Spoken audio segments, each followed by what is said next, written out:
Hello friends, video में हम बात करेंगे कि अगर आप बैंक पीओ प्रोग्राम करते हैं और आप उसके फ़ी को खुद से सेल्फ फंडेड करते हैं या फिर आप दूसरे बैंक से लोन लेते हैं। मतलब कि आप जिस बैंक को ज्वाइन करने जा रहे हो उस बैंक से आपने लोन नहीं लिया, आपको एजुकेशन लोन वहाँ से नहीं मिला, तो आप किसी और बैंक से लोन ले लिए और फिर आप उस कोर्स को कर रहे हैं। तो क्या परेशानी, क्या प्रॉब्लम्स आएंगे, हम बात करेंगे उस टॉपिक। सब्सक्राइब कीजिए अपने चैनल सुमित जॉन को और वीडियोस की नोटिफिकेशन पाने के लिए घंटी को दबाना बिल्कुल ना भूलें।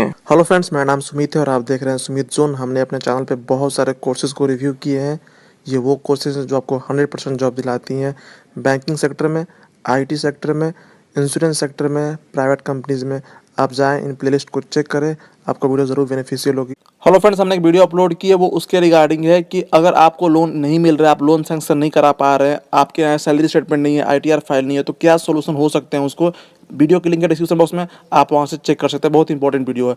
आज हम बात करेंगे कि क्या प्रॉब्लम्स आएगी अगर आप सेल्फ फंडेड करते हैं तो, और आप किसी और बैंक से लोन लेकर के कोर्स करते हैं तो। पहली जो प्रॉब्लम है कि अगर आप सेल्फ फंडेड करते हैं तो 4 लाख की कोर्स है, आप उसे सेल्फ फंडेड कर देते हैं तो यहाँ पर अच्छी बात यह है कि आपको यहाँ पर पूरी सैलरी, फुल सैलरी मिलती है, तो अच्छी खासी आपकी सैलरी बनती है अगर आपने सेल्फ फंडेड किया है तो। दूसरी जो बेनिफिट है वो ये है कि आपको इंटरेस्ट पे नहीं करना होता। 1.5 लाख 2 लाख रुपए आपको अपने लोन पे इंटरेस्ट पे नहीं करना होता, क्योंकि आपने लोन तो लिया ही नहीं है। लेकिन यहाँ पर मेन प्रॉब्लम ये है कि अगर आपने लोन नहीं लिया है तो आप बैंक ज्वाइन करते हो विदाउट लोन के, तो अगर आप वहाँ पे परफॉर्म नहीं कर पाते हो, सेल्स नहीं कर पाते हो, टारगेट पूरी नहीं कर पाते हो, तो आपको वहाँ से फिर निकालने की भी मौका आ सकती है। बैंक आपको वहाँ से निकाल भी सकता है, क्योंकि बैंक की तो आप पे कोई रिस्पॉन्सिबिलिटी है ही नहीं। आपने वहाँ से लोन लिया नहीं है तो आपकी वहाँ से क्लीन चिट है।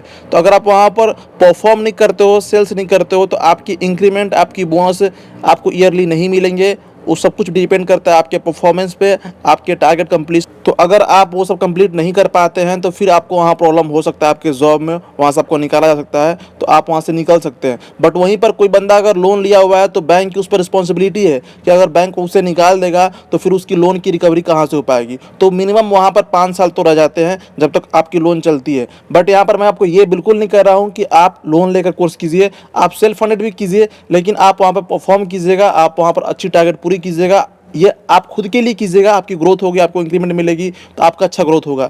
मेन जो है कि आपको टारगेट कंप्लीट करना है, सेल्स करना है, तो आपकी अच्छी ग्रोथ होगी। बट यहाँ पर जो लोन लेते हैं उनको एक मौका मिलता है कि वो अगर नहीं भी कर पाते हैं, कुछ बंदे होते हैं जिनसे सेल्स नहीं हो पाता है बट फिर भी वो बैंक ज्वाइन कर लेते हैं, तो वहाँ पर आप 5 साल के लिए सेफ रहते हो, क्योंकि आपकी लोन चलते रहती है। बट आपको ईयरली के जो इंक्रीमेंट और बोनस जो होते हैं वो कम मिलते हैं या फिर नहीं भी मिलते हैं अगर आप परफॉर्म अच्छा नहीं करते हो तो। ये एक मेन प्रॉब्लम।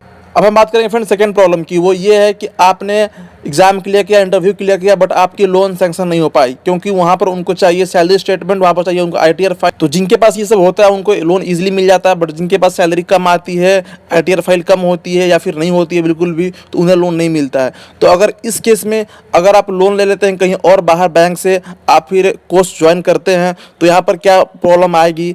आपने जिस भी बैंक का लोन लिया है, अगर आपने वहाँ से एजुकेशन लोन नहीं लिया है तो आपकी बैंक की ईएमआई नेक्स्ट मंथ से ही स्टार्ट हो जाती है।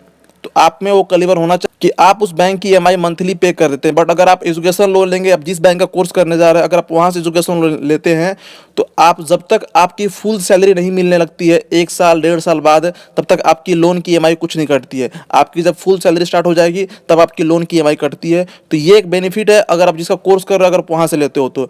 अदरवाइज आप किसी और बैंक से अगर लोन ले लेते हैं, आपने एजुकेशन लोन नहीं लिया, आपने पर्सनल लोन लिया है, तो आपकी फिर नेक्स्ट मंथ से ही ईएमआई कटेगी। तो आप ये चीज़ें ध्यान रखेंगे। और आप ये भी कर सकते हैं कि 4 लाख की कोर्सेज है तो आप 2 लाख रुपए खुद से अरेंज कर लिए और 2 लाख रुपए आपने लोन ले लिया, तो 2 लाख रुपए की ईएमआई ज़्यादा नहीं होती है, 5 से 6 हज़ार रुपये होगी, तो आप उसे इजीली पे कर पाएंगे। So friend, this is all about problems if you do self funded और will take loan from other banks for doing any courses. Thank you for watching. If you like this video, please subscribe my channel.